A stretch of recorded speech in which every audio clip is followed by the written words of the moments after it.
What's up guys, Houndish here, and today we have some Destiny 2 Warmind stuff to talk about. So I actually want to talk about the Black Spindle, the exotic sniper, and we pretty much have confirmation that this is going to be coming into the game very soon. We can take a look at the Masterwork bonus and some of the perks for the weapon, which is pretty cool. I'll talk about that in a moment. There is also another potential hidden exotic and some exotic perks, and I wanted to point out some important things about exotic quests, new strike loot in the expansion, and some bugs in the DLC, so let's jump straight into it.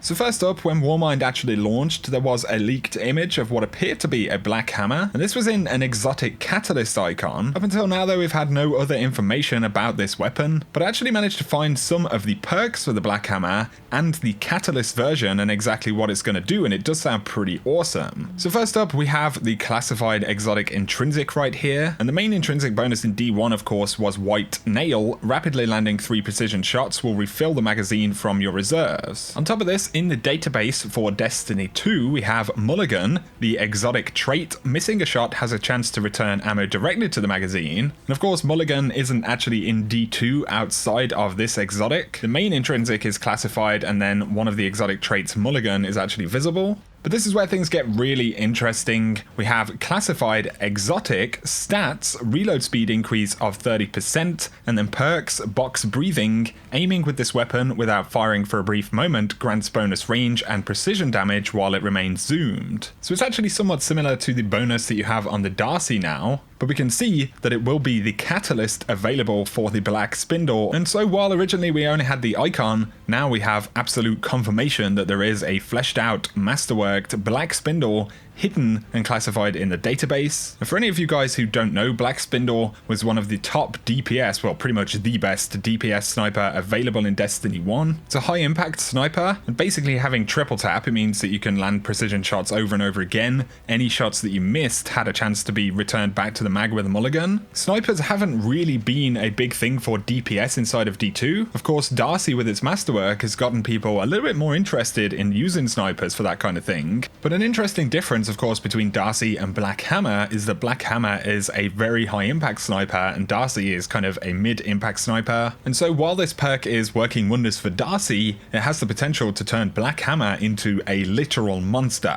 In terms of how we're going to get to the Black Spindle, I personally think they might do something with like a hidden mission, maybe a secret area in one of the strikes, or maybe even one of the story missions given through the meditations, because of course Black Spindle was originally found through a secret in a daily mission. But of course with Zol and Nokris around and missions and strikes associated to those, I would absolutely be ready for this secret to be found at some point soon. So let me know your thoughts about that stuff anyway guys. I think Black Hammer could be really interesting in D2. We'll have to see what it's like. But on the subject of exotics, there is another interesting exotic intrinsic perk. So we can see right here, Precision Frame, exotic intrinsic, fires a single slug round. The weapon's recoil pattern is more predictably vertical. So that's pretty strange. There isn't an exotic which actually uses this perk right now, or at least not as one of the main intrinsic perks on the weapon. And also the fact that this is a slug round on an exotic is pretty curious as well. Of course, we did have things like Chaperone back in D1, which was an exotic slug shotgun. It's possible that they intend to bring something like that back, or there is actually a new one hidden somewhere in the database. It could also be that this is a perk which is now showing in the database this way because it's actually hidden and being used on an exotic masterwork or something like that. But let me know your thoughts. Do you think there could be an exotic slug shotgun, maybe a Chaperone, maybe something new in the database? Also, the legendary trait Rangefinder, of course a shotgun perk from back in D1 that everybody loved,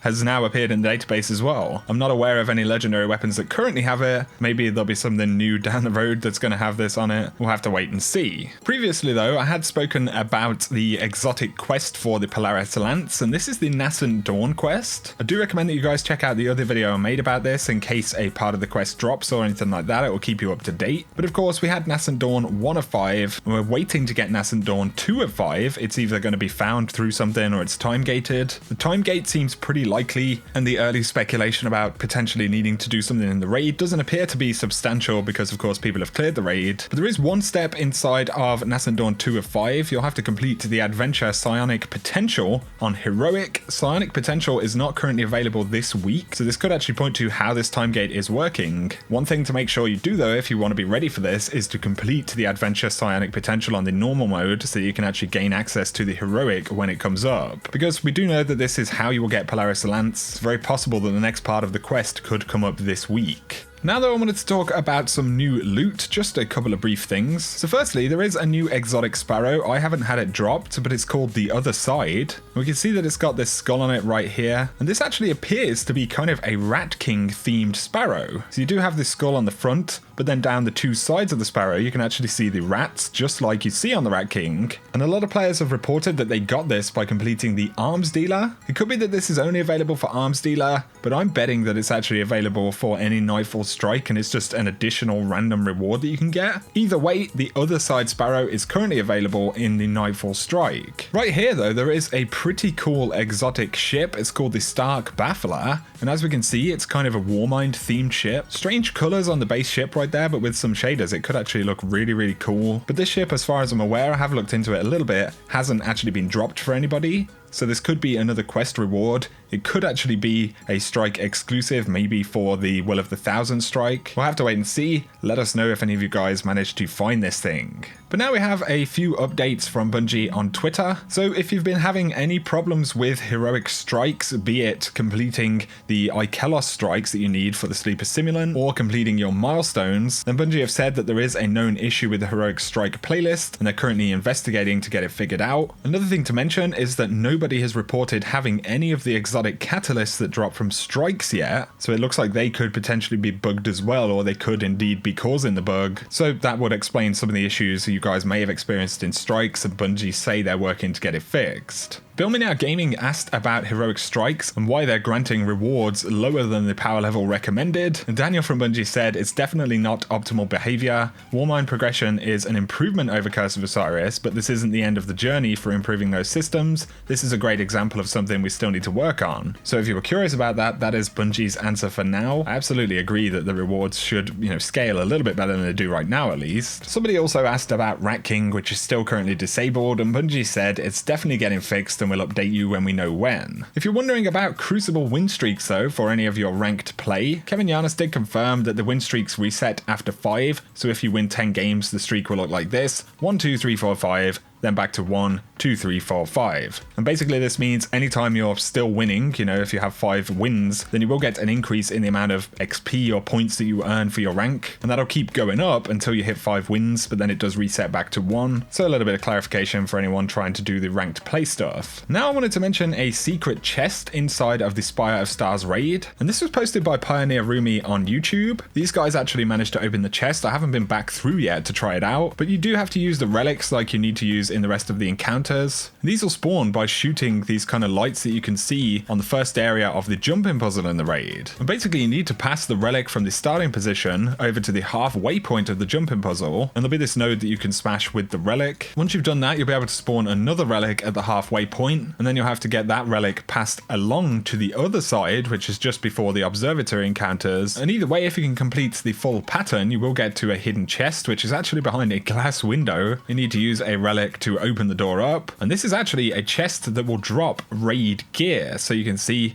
they get the class item from the raid and some shaders. So this is the first time we've had a raid gear chest in D2 raids, I think. You still have to work for it. There's some mechanics there as well. So it's pretty cool that you can do that. On my next run through, I'm definitely going to grab that. As far as the raid goes, we did actually get up to the final boss relatively quickly on day 1. I was actually the lowest level in the team at around about 355, I think. Most of us were around about 360 odd in the final boss encounter, and any of you guys who've seen it will know it's very, very difficult. We're kind of level plateaued at the minute, so we've got a bit of grinding. We'll try again next week. It's also worth mentioning the escalation protocol, which is very difficult right now. We actually managed to get a 9-player completion of this, and this of course is how you get the Warmind themed armor and the weapons. I managed to get an armor piece dropped, so if you clear wave 7 boss, you do get a chest spawn, and this will give you a guaranteed armor piece if you have the key for it. The first piece of armor you'll get when you complete this is the class item. It doesn't matter which week you do it, so if you do it next week, it'll be the class item if you you haven't collected anything else, and then it cycles through. You get the boots, the chest, the gauntlets, and the helmet. Of course, not many people have been able to actually get this cleared just yet. I think it's going to be another couple of weeks until we've got much higher light levels and people in patrol who are willing to do it at those light levels. But anyway, I'll keep you guys posted on that. I do have a full guide to the escalation protocol, ways that you can get 9 players in and everything like that. But that is going to pretty much summarize the video, guys. I'll keep you posted on any new exotic quests as they come up. It looks like there are a few more cool exotics to find in this DLC. So be sure to hit subscribe if you want to keep posted on D2 content. I do post daily content here on the channel. If you've enjoyed this video though, guys, a like really helps me out below. I really super appreciate it. Check out my sponsor Gamerlink. They have an awesome LFG and clan app on Android and iOS. You can use the app to find other players for D2 or to build a persistent team. There's a bunch of really cool clan features on there as well. And you get a neat Houndish badge for your profile on the app if you sign up using my link. So you can check that out below. As always though, guys, I super appreciate you watching. Whatever you do, I hope you have an awesome day.